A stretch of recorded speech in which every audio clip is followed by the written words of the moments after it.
Agricultural income ഇന്ത്യയുടെ നട്ടെല്ലായ കാർഷിക മേഖലയിലെ ഓരോ കർഷകന്റെയും വിയർപ്പിന്റെയും അധ്വാനത്തിന്റെയും പ്രതിഫലം. പക്ഷേ കൊമേഴ്സ് സ്റ്റുഡന്റിന്റെ കണ്ണിലൂടെ നോക്കുമ്പോൾ ഒരു സംശയം. ഒരു ഇൻകം സോഴ്സിനെയും വെറുതെ വിടാത്ത നമ്മുടെ ഗവൺമെന്റ് ഇനി ഈ അഗ്രികൾച്ചറൽ ഇൻകത്തിന്റെ മുകളിലും ടാക്സ് ചുമത്തിയിട്ടുണ്ടോ? ഇല്ല എന്നാണെങ്കിൽ ഒരു കർഷകൻ അപ്പോൾ ടാക്സ് ഒന്നും അടയ്ക്കണ്ടേ? ഈ ചോദ്യങ്ങൾക്കുള്ള ഉത്തരങ്ങൾക്കായി ഒരൽപ്പം കാത്തിരിക്കൂ. നമുക്ക് ഉദാഹരണ സഹിതം മനസ്സിലാക്കാം. ഇത് മേലെടുത്ത രാഘവൻ നായർ. വാത്സല്യം എന്ന സിനിമ കണ്ടവരാരും ഈ ഒരു കഥാപാത്രം മറന്നിരിക്കാൻ വഴിയില്ല. പണ്ടത്തെ പോലെ നെൽപ്പാടം മാത്രമല്ല കേട്ടോ, ഇപ്പൊ സ്വന്തമായിട്ട് 2 ഏക്കർ നെൽകൃഷി, കൂർഗിൽ 1 ഏക്കർ കാപ്പിത്തോട്ടം, മൂന്നാറിൽ തേയില പ്ലാന്റേഷൻ, പിന്നെ കുറച്ച് റബ്ബർ. അങ്ങനെ മൂപ്പരൊരു സംഭവമാണിപ്പോ.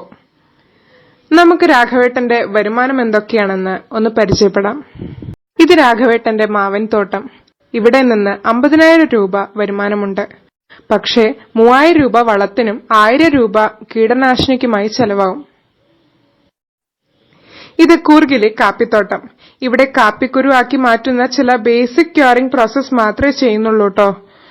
ഇവിടെ നിന്നുള്ള വരുമാനം 1,00,000. ഇത് റബ്ബർ എസ്റ്റേറ്റ്. ഇവിടെ നിന്ന് 5,00,000 രൂപ വരുമാനമുണ്ട്. പിന്നെ നെൽകൃഷിയിൽ നിന്നും 30,000 രൂപ, തേയില മാനുഫാക്ചറിംഗിൽ നിന്നും 50,000 രൂപ. ഇപ്പൊ രാഘവേട്ടന് സ്വന്തമായിട്ട് ഡയറി ഫാം ഒക്കെ ഉണ്ട് കേട്ടോ. ഇവിടുന്നുള്ള പാല് വിറ്റിട്ടുള്ള വരുമാനം 50,000 രൂപ. പക്ഷേ പശുക്കൾക്കുള്ള തീറ്റയ്ക്കായി ചെലവായത് 20,000 രൂപ.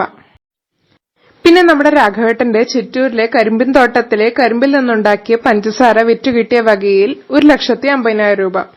ഒരു പക്ഷേ ഈ കരിമ്പ് പുറത്തുനിന്ന് വാങ്ങിക്കുകയാണെങ്കിൽ 80,000 രൂപ ചെലവായേനെ. മീൻ വിറ്റ് കിട്ടിയ വരുമാനം 6,000 രൂപ. ഓർക്കിഡ് പ്ലാന്റുകൾ വിറ്റുകിട്ടിയ വകയിൽ 6,000 രൂപ. ഇന്ത്യയിൽ മാത്രമല്ല കേട്ടോ, അങ്ങ് ബംഗ്ലാദേശിലുമുണ്ട് രാഘവേട്ടനെ പിടി. അവിടുത്തെ ഗോതമ്പ് കൃഷിയിൽ നിന്ന് 40,000 രൂപ വരുമാനം ലഭിക്കുന്നുണ്ട്. ഇത് ജോർജ് ഊട്ടി. രാഘവേട്ടന്റെ അടുത്ത് നിന്ന് കുറച്ച് കൃഷിസ്ഥലം പാട്ടത്തിനെടുത്ത് കൃഷി ചെയ്യുന്നതാണ് ഇപ്പൊ മൂപ്പരുടെ പണി. ഈ വകയിൽ 30,000 രൂപ രാഘവേട്ടന് കിട്ടുന്നുണ്ട്. ഓഗസ്റ്റ് 3-4 തീയതികളിലായി വാടക കൊടുക്കാത്തതുകൊണ്ട് പാട്ടകുടിശ്ശികയുടെ മേലെ ഇൻട്രസ്റ്റ് ആയി വന്ന 1,000 രൂപ ജോർജ് ഊട്ടി രാഘവേട്ടന് കൊടുക്കേണ്ടി വന്നു. കൃഷിയിടത്തിലെ പണിക്കാർക്കുള്ള കൂലിയായി 63,000 രൂപയും പൊടിഞ്ഞു. ഇതിനൊക്കെ പുറമെ രാഘവേട്ടൻ 5,500 രൂപ ലാൻഡ് റവന്യൂ ആയി അടച്ചിരുന്നു. പിന്നെ ഈ ഇടയ്ക്ക് നമ്മുടെ കേരളത്തിലെ പ്രളയം വന്നില്ലേ? ആ പ്രളയത്തില് നമ്മുടെ രാഘവേട്ടന്റെ വിളകൾക്ക് കുറെ നാശനഷ്ടം ഉണ്ടായി. ഇൻഷുറൻസ് എടുത്തതുകൊണ്ട് നന്നായി. ഇൻഷുറൻസ് കമ്പനി കോമ്പൻസേഷനായി 5,000 രൂപ കൊടുത്തു. ഇത്രയും വരുമാനമുള്ള രാഘവേട്ടൻ അപ്പോ ടാക്സ് അടയ്ക്കണ്ടേ? പക്ഷെ നമ്മൾ കേട്ടിരിക്കുന്നത് അഗ്രികൾച്ചറൽ ഇൻകത്തിന്റെ മീതെ ടാക്സ് ഇല്ല എന്നല്ലേ? അതെ, അത് ശരിയാണ്. പക്ഷെ മേൽ പറഞ്ഞ ഇൻകം സോഴ്സുകളിൽ ഏതൊക്കെയാണ് അഗ്രികൾച്ചറൽ ഇൻകം, ഏതൊക്കെയല്ല അഗ്രികൾച്ചറൽ ഇൻകം എന്ന് വിശദമായി അറിയാനായി ഇതിനെക്കുറിച്ച് വിശദീകരിക്കുന്ന വീഡിയോയുടെ ലിങ്ക് ഞങ്ങൾ ഡിസ്ക്രിപ്ഷൻ ബോക്സിൽ ഇട്ടിട്ടുണ്ട് കേട്ടോ. അവിടെ നിന്ന് കൂടുതലായി ഇതിനെക്കുറിച്ച് അറിയാം. ഇപ്പൊ നമുക്ക് നമ്മുടെ ഈ രാഘവേട്ടന്റെ എന്തൊക്കെയാണ് അഗ്രികൾച്ചറൽ ഇൻകം എന്നും നോൺ അഗ്രികൾച്ചറൽ ഇൻകം എന്തൊക്കെയാണെന്നും മൊത്തം രാഘവേട്ടൻ ടോട്ടൽ എത്രയായി ടാക്സ് അടയ്ക്കണമെന്നും കണ്ടുപിടിക്കാം. അപ്പൊ നമ്മൾ ഇത്രയും നേരം പരിചയപ്പെട്ട ഓരോ ഇൻകം സോഴ്സിനെയും ഇത് ഏതൊക്കെയാണ് അഗ്രികൾച്ചറൽ ഇൻകം, ഏതൊക്കെയാണ് നോൺ അഗ്രികൾച്ചറൽ ഇൻകം എന്ന് നമുക്ക് തരംതിരിച്ച് എഴുതാം. അപ്പൊ അതിന് 3 കോളം വരയ്ക്കുക. അതിൽ ആദ്യത്തെ കോളം എന്താ? ഇൻകം ഫ്രം, അതായത് ഏതൊക്കെ സോഴ്സ് ആണെന്നുള്ളത്. രണ്ടാമത്തെ കോളം എന്താ? Agricultural income. മൂന്നാമത്തെ കോളം എന്താ? Non agricultural income. ഓക്കെ. അപ്പൊ ഇതിലത്തെ ആദ്യത്തെ കോളത്തിൽ ഫസ്റ്റ് പോയിന്റ് മാംഗോ ഗാർഡൻ, അതായത് മാവിൻ തോപ്പിലത്തെ നമുക്ക് എത്ര ഇൻകം കിട്ടി? 50,000. ഇതില് 3,000 + 1,000, അതായത് വളത്തിനും കീടനാശിനിക്കുമായിട്ട് നമുക്ക് ചെലവായ പൈസ.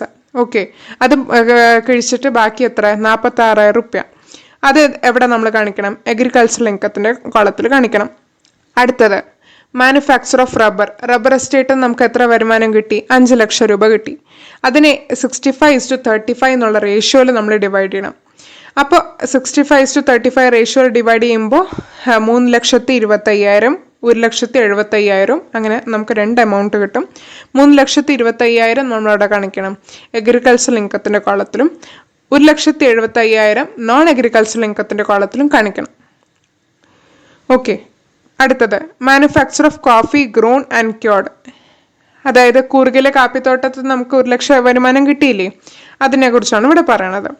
അത് എത്ര? 75:25 എന്നുള്ള റേഷ്യോയിൽ നമ്മൾ ഡിവൈഡ് ചെയ്ത് കൊടുക്കണം. അപ്പോൾ അത് എത്ര വരും? 75,000 25,000. അപ്പോൾ 75,000 അഗ്രികൾച്ചറൽ ഇൻകത്തിന്റെ കോളത്തിലും 25,000 നോൺ അഗ്രികൾച്ചറൽ ഇൻകത്തിന്റെ കോളത്തിലും കാണിക്കുക. അടുത്തത് റെന്റ് ഓഫ് ടെനൻസ്. അതായത് ജോർജ് കുട്ടിയുടെ കയ്യിൽ നിന്ന് പൈസ കിട്ടിയില്ലേ വാടകയായിട്ട് കൃഷി സ്ഥലത്തിൻ്റെ, അതാണ് ഈ റെന്റ് ഓഫ് ടെനൻറ്റ്. അപ്പോൾ അതെത്ര? 30,000 രൂപ. അപ്പോൾ അതെവിടെ കാണിക്കണം? അഗ്രികൾച്ചറൽ ഇൻകത്തിൻ്റെ കോളത്തിൽ കാണിക്കണം. കാരണം അഗ്രികൾച്ചറൽ ലാൻഡാണ് നമ്മൾ റെൻറ്റിന് കൊടുത്തിരിക്കുന്നത്. അപ്പോൾ അതിൽ നിന്ന് വന്ന ഇൻകമാണ്. അപ്പോൾ അത് അഗ്രികൾച്ചറൽ ഇൻകം തന്നെയാണ്. അടുത്തത് interest on arrears of rent. അതെന്തല്ല? അഗ്രികൾച്ചറൽ ഇൻകം അല്ല. നമുക്ക് കേൾക്കുമ്പോൾ അഗ്രികൾച്ചറൽ അല്ലേ എന്ന് തോന്നുമെങ്കിലും അതായത് നമുക്ക് വാടക തരാൻ ലേറ്റായതുകൊണ്ട് അതിൻ്റെ മേലെ ചുമത്തിയ ഇൻട്രസ്റ്റ് ആണ്, അരിയേഴ്സിൻ്റെ ഇത് ചുമത്തിയ ഇൻട്രസ്റ്റ് ആണ് interest on arrears of rent. അതൊരു വിധത്തിൽ പറഞ്ഞു കഴിഞ്ഞാൽ ഇൻകത്തിൻ്റെ മീതെ ഉള്ള ഇൻകമാണ്. അപ്പം അതുകൊണ്ട് ഒരിക്കലും അതിനെന്ത് ട്രീറ്റ് ചെയ്യില്ല, അഗ്രികൾച്ചറൽ ഇൻകമായി ട്രീറ്റ് ചെയ്യില്ല. അതെന്തന്നെയാണ്? നോൺ അഗ്രികൾച്ചറൽ ഇൻകം തന്നെയാണ്. ഓക്കെ, അപ്പോൾ അത് നോൺ അഗ്രികൾച്ചറൽ ഇൻകത്തിൻ്റെ കോളത്തിൽ 5,000 രൂപ കാണിക്കുക. അടുത്തത് income from sale of milk. അതായത് ഡയറി ഫാമിൽ നിന്ന് നമുക്ക് എത്ര രൂപ കിട്ടിയിരുന്നു? 50,000 രൂപ കിട്ടിയിരുന്നു. പക്ഷെ നമുക്ക് പൈക്കൾക്കുള്ള വൈക്കോലും അതുപോലുള്ള അവർക്ക് കാറ്റൽ ഫീഡായിട്ട് നമുക്ക് എത്ര രൂപ ചിലവായി? 20,000 രൂപ ചിലവായി. അപ്പം അത് മൈനസ് ചെയ്തിട്ടുള്ള 30,000 രൂപ എവിടെ കാണിക്കണം? നോൺ അഗ്രികൾച്ചറൽ ഇൻകം എന്നുള്ള മൂന്നാമത്തെ കോളമില്ലേ അവിടെ തന്നെ കാണിക്കണം. അത് നമുക്ക് കേൾക്കുന്ന സമയത്ത് ഡയറി ഫാം അത് അഗ്രികൾച്ചറൽ അല്ലേ എന്ന് തോന്നുകയാണെങ്കിൽ അതല്ല. അഗ്രികൾച്ചറൽ ഓപ്പറേഷൻ ചെയ്ത് കിട്ടുന്ന ഇൻകം ആണ് എന്ത്? Agricultural income. ഇവിടെ ഡയറി ഫാമിൽ നമ്മൾ അഗ്രികൾച്ചറൽ ഓപ്പറേഷൻ എന്തെങ്കിലും ചെയ്തിട്ടുണ്ടോ? ഇല്ല. അതുകൊണ്ട് അതെന്തല്ല? അഗ്രികൾച്ചറൽ ഇൻകം അല്ല. അടുത്തത് income from sale of fish. അതായത് മീന് വിറ്റ് കിട്ടിയ എത്ര രൂപ ഉണ്ടായിരുന്നു? 6,000 രൂപ. അതും ഇതേപോലെ തന്നെ എന്താണ്? നോൺ അഗ്രികൾച്ചറൽ ഇൻകം ആണ്. അതവർ മത്സ്യകൃഷി നടത്തി അതിലൊരു കൃഷി ഉണ്ട് പറഞ്ഞിട്ട് അത് അഗ്രികൾച്ചറൽ ആവില്ല. അത് അഗ്രികൾച്ചറൽ ഓപ്പറേഷൻസ് ചെയ്യുമ്പോൾ അത് ഇന്ത്യയിലത്തെ ലാൻഡിൽ ചെയ്യുമ്പോൾ അങ്ങനെ കുറേ കണ്ടീഷൻസ് അതിനുണ്ട്. എങ്കിൽ മാത്രമേ അത് അഗ്രികൾച്ചറൽ ഇൻകം ആവുള്ളൂ. അപ്പോൾ ഇതെന്തല്ല? അഗ്രികൾച്ചറൽ ഇൻകം അല്ല. അതുകൊണ്ട് എവിടെ കാണിക്കണം? നോൺ അഗ്രികൾച്ചറൽ ഇൻകത്തിൻ്റെ കോളത്തിൽ കാണിക്കണം. അടുത്തത് sale of orchid plants from nursery. അതായത് നഴ്സറിയിൽ നിന്ന് നമ്മളിപ്പോൾ എന്ത് വിൽക്കുകയാണെങ്കിലും ഇപ്പോൾ വഴിയോരത്തിലൊക്കെ നമുക്ക് കാണാവുന്ന ഒരു സംഭവമാണ് എന്താ? ഈ നഴ്സറികൾ. അവർ അഗ്രികൾച്ചറൽ ഓപ്പറേഷൻ ചെയ്തിട്ടാണെങ്കിലും അല്ലെങ്കിലും എന്താണെങ്കിലും ശരി, ഈ നഴ്സറിയിൽ വിറ്റ് കിട്ടുന്ന ഇൻകം എന്താണ്? അഗ്രികൾച്ചറൽ ഇൻകമാണ്. ഓക്കെ, അപ്പോൾ ഈ സെയിൽ ഓഫ് ഓർക്കിഡ് പ്ലാന്റ്സ് എന്താണ്? അഗ്രികൾച്ചറൽ ഇൻകമാണ്. അപ്പോൾ അത് അഗ്രികൾച്ചറൽ ഇൻകത്തിൻ്റെ കോളത്തിൽ കാണിക്കുക 6,000 രൂപ. അടുത്തത് compensation received from insurance company for damage to crop by flood. അതായത് പ്രളയം വന്നിട്ട് കുറേ നാശനഷ്ടം ഉണ്ടായി പറഞ്ഞു. അപ്പോൾ അതിന് ഇൻഷുറൻസ് കമ്പനി നമുക്ക് തന്ന കോമ്പൻസേഷൻ അതെന്താണ്? അഗ്രികൾച്ചറൽ ഇൻകം ആണ്. ഓക്കെ, അടുത്തത് income from cultivation of wheat in Bangladesh. അതായത് നമ്മൾ നടത്തുന്ന അഗ്രികൾച്ചറൽ ഓപ്പറേഷൻസ് സപ്പോസ് ഇന്ത്യയുടെ പുറമേ ആണെന്നുണ്ടെങ്കിൽ അതൊരിക്കലും നമ്മൾ എന്തായിട്ട് കണക്കാക്കില്ല? അഗ്രികൾച്ചറൽ ഇൻകമായിട്ട് കണക്കാക്കില്ല. ഇന്ത്യയിൽ സിറ്റുവേറ്റ് ചെയ്തിട്ടുള്ള ലാൻഡിൽ നമ്മൾ അഗ്രികൾച്ചറൽ ഓപ്പറേഷൻസ് ചെയ്ത് നമുക്ക് കിട്ടുന്ന ഇൻകമാണ് അഗ്രികൾച്ചറൽ ഇൻകം. പുറമേ ആണ് ലാൻഡ് എന്നുണ്ടെങ്കിൽ നമ്മൾ അതിനെന്ത് കണക്കാക്കില്ല? അഗ്രികൾച്ചറൽ ഇൻകമായിട്ട് കണക്കാക്കില്ല. അതുകൊണ്ട് തന്നെ 40,000 ഏത് കോളത്തിൽ വരും? നോൺ അഗ്രികൾച്ചറൽ ഇൻകത്തിൻ്റെ കോളത്തിൽ വരും. ഓക്കെ, അടുത്തത് income from sale of sugar converted from sugar cane. അതായത് ആ ചിറ്റൂരിലെ കരിമ്പിൻ തോട്ടത്തിൽ ആ കരിമ്പ് നമ്മൾ ആദ്യം ഷുഗറാക്കി മാറ്റി, എന്നിട്ട് ആ ഷുഗർ നമ്മൾ സെയിൽ ചെയ്തു. അപ്പോൾ സെയിൽ ചെയ്തപ്പോൾ എത്ര കിട്ടി? 1,50,000. നമ്മുടെ കയ്യിൽ ഇപ്പോൾ കരിമ്പ് ഉള്ളതുകൊണ്ട് നന്നായി. സപ്പോസ് ഈ കരിമ്പ് ഇല്ലായിരുന്നുവെങ്കിൽ നമ്മളിത് പുറമേ നിന്ന് എത്ര രൂപയ്ക്ക് വാങ്ങിക്കേണ്ടി വരുമായിരുന്നു? 80,000 വാങ്ങിക്കേണ്ടി വരുമായിരുന്നു. അതാണ് ഈ ഷുഗർ കെയിൻ്റെ മാർക്കറ്റ് വാല്യൂ കൊണ്ട് ഉദ്ദേശിക്കുന്നത്.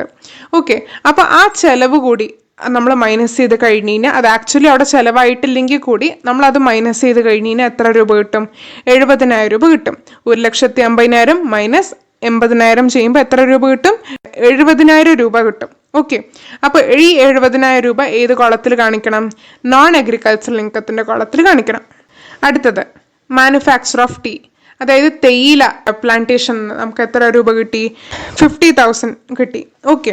അപ്പോൾ ഇതിൽ 60:40 റേഷ്യോയിൽ വേണം നമ്മൾ ഡിവൈഡ് ചെയ്യുക. അതായത് കോഫി, റബ്ബർ, ടീ ഈ ഇതിന്റെ കേസിൽ നമുക്ക് ഈ റേഷ്യോസ് വരും. ഓക്കെ. അപ്പോൾ ഈ കൂടിയ റേഷ്യോ അഗ്രികൾച്ചറൽ ഇൻകം എന്ന് ഓർത്ത് വെക്കുക. അപ്പോൾ ഈ 60:40 റേഷ്യോയിൽ നമ്മൾ ഡിവൈഡ് ചെയ്യണം. അപ്പോൾ 50,000-നെ 60:40 റേഷ്യോയിൽ ഡിവൈഡ് ചെയ്യുമ്പോൾ അഗ്രികൾച്ചറൽ ഇൻകത്തിന്റെ കോളത്തിൽ 30,000-ഉം നോൺ അഗ്രികൾച്ചറൽ ഇൻകത്തിന്റെ കോളത്തിൽ 20,000-ഉം വരും. ഓക്കെ. അടുത്തത് income from cultivation of paddy cultivation എത്ര രൂപ നമുക്ക് കിട്ടിയിരുന്നു? 30,000 രൂപ. അത് ടോട്ടലി അഗ്രികൾച്ചറൽ ഇൻകം തന്നെയാണ്. അപ്പോൾ അത് അഗ്രികൾച്ചറൽ ഇൻകത്തിന്റെ കോളത്തിൽ കാണിക്കുക. അപ്പോൾ നമ്മൾ ഇതുവരെ എല്ലാ സോഴ്സ് ഓഫ് ഇൻകത്തിന് ഇതൊക്കെയാണ് അഗ്രികൾച്ചറൽ ഇൻകം, ഇതൊക്കെയാണ് നോൺ അഗ്രികൾച്ചറൽ ഇൻകം എന്ന് പറഞ്ഞ് തരംതിരിച്ച് അതിന്റെ എമൗണ്ട് ഒക്കെ തരംതിരിച്ച് എഴുതി വെച്ചു. അപ്പൊ നമുക്ക് ആദ്യം അഗ്രികൾച്ചറൽ ഇൻകം ആ കോളത്തിന്റെ ടോട്ടൽ കാണാം. എന്നിട്ട് എന്താ എഴുതുക? Gross agricultural income. ഇത് ഗ്രോസ് അഗ്രികൾച്ചറൽ ഇൻകം എന്ന് പറയാൻ കാരണം എന്താ വെച്ച് കഴിഞ്ഞാൽ ഇപ്പൊ ടോട്ടലി അഗ്രികൾച്ചർ റിലേറ്റഡ് ആയിട്ട് നമുക്ക് 2 ചെലവ് ഇതൊന്നും കൂടാതെ വന്നിട്ടുണ്ട്. അതായത് ഒന്ന് ലാൻഡ് റവന്യൂ അടച്ചതും പിന്നെ 2 പണിക്കാർക്ക് കൂലിയായിട്ട് കൊടുത്തിട്ടുള്ള ലേബർ ചാർജസും.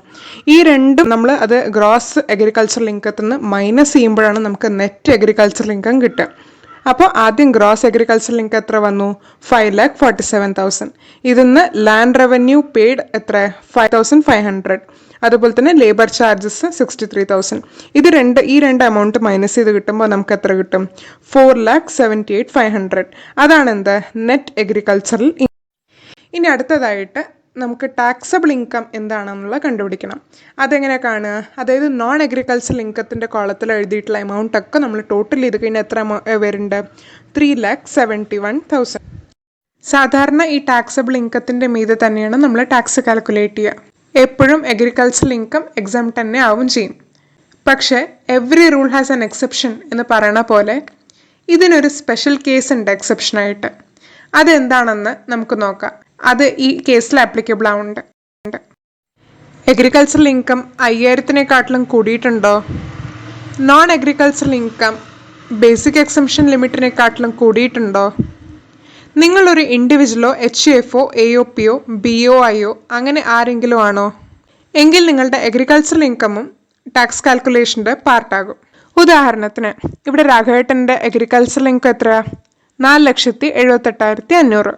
ഇത് 5,000 രൂപയെക്കാട്ടിലും കൂടുതലല്ലേ? അതെ. ഇനി നോൺ അഗ്രികൾച്ചറൽ ഇൻകം എത്ര? 3,71,000. അത് ബേസിക് എക്സംഷൻ ലിമിറ്റായ 2,50,000-നെക്കാട്ടിലും കൂടുതലല്ലേ? അതെ. രാഘവേട്ടൻ ഒരു ഇൻഡിവിജ്വൽ അല്ലേ? അതെ. അപ്പോൾ ഈ 3 കണ്ടീഷൻസും സാറ്റിസ്ഫൈ ചെയ്ത സ്ഥിതിക്ക് നമ്മൾ agricultural income non agricultural income കൂടി കൂട്ടും. അപ്പോൾ ടോട്ടൽ എത്ര കിട്ടും? 8,49,500. ഇതിന്റെ മീതെ നമ്മൾ ടാക്സ് കാൽക്കുലേറ്റ് ചെയ്യും. അത് A എന്ന് വെക്കുക. ഇനി ബേസിക് എക്സംഷൻ ലിമിറ്റ് എത്ര? ഇവിടെ 2,50,000. അഗ്രികൾച്ചറൽ ഇൻകം എത്രയാ? 4,78,500. ഇത് രണ്ടും കൂട്ടിയിട്ടുള്ള എമൗണ്ടിന്റെ മീതെ നമ്മൾ ടാക്സ് കാണും. അത് B എന്ന് വെക്കുക. അപ്പോൾ A - B ചെയ്താൽ കിട്ടുന്ന എമൗണ്ട് ആണ് എന്ത്? നമ്മുടെ രാഘവേട്ടന്റെ ടാക്സ് ലയബിലിറ്റി. ഈ റേഷ്യോ എങ്ങനെ വന്നു? എന്താണ് അഗ്രികൾച്ചറൽ ഇൻകം? അങ്ങനെ എന്തെങ്കിലും ഇനിയും സംശയങ്ങളുണ്ടോ? ഉണ്ടെങ്കിൽ ഇതിനെക്കുറിച്ചിട്ടുള്ള ഡീറ്റെയിൽഡ് എക്സ്പ്ലനേഷൻ അടങ്ങിയ വീഡിയോ ഞങ്ങൾ ഡിസ്ക്രിപ്ഷനിൽ പ്രൊവൈഡ് ചെയ്തിട്ടുണ്ട്. ലിങ്ക് വഴി അത് കണ്ട് മനസ്സിലാക്കുക. അതോടൊപ്പം ഞങ്ങളുടെ വെബ്സൈറ്റും സന്ദർശിക്കാൻ മറക്കരുത്. ഈ ക്വസ്റ്റ്യനും അതിൻ്റെ ആൻസറും PDF ഫോർമാറ്റിൽ നിന്ന് നിങ്ങൾക്ക് അവിടുന്ന് ഡൗൺലോഡ് ചെയ്യാവുന്നതാണ്. വെബ്സൈറ്റിൻ്റെ ലിങ്കും ഡിസ്ക്രിപ്ഷൻ ബോക്സിൽ അടങ്ങിയിട്ടുണ്ട്.